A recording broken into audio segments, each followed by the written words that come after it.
শরীর খারাপ হোক বা মন খারাপ, একটু বেরিয়ে এলে না বেশ ভালোই লাগে, সেটা হোক না কাছে পিঠে কোথাও।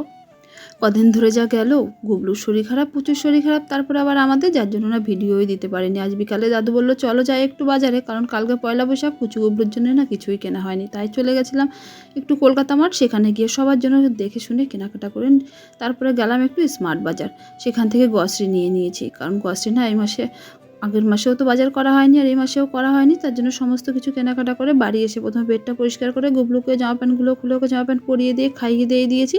তারপরে বসলাম আমরা খেতে, যেহেতু পুচু যায়নি বলে দিয়েছিল আসার সময় কেএফসি আনতে। ওর পছন্দের খাবার হলো কেএফসি আর পিৎজা। এত যে খায় একদমই ভালো লাগে না আর খেতে কেএফসি, জানো তো। তারপর যাই হোক, পুজোর পছন্দের জন্য সেই জন্য নিয়ে এসেছি, ওটাই রাত্রে খেলাম। তারপর দেখো এগুলো আমরা আমাদের জন্য এনেছি। এই কুর্তিটা কেমন হয়েছে জানিও। আর দাদুর জন্য এনেছিলাম গেঞ্জি প্যান্ট, পুচুর জন্যও গেঞ্জি প্যান্ট, আর গুবলুর জন্য এনেছিলাম ঘরে পরার কিছু। আজকে এটুকুই, টাটা।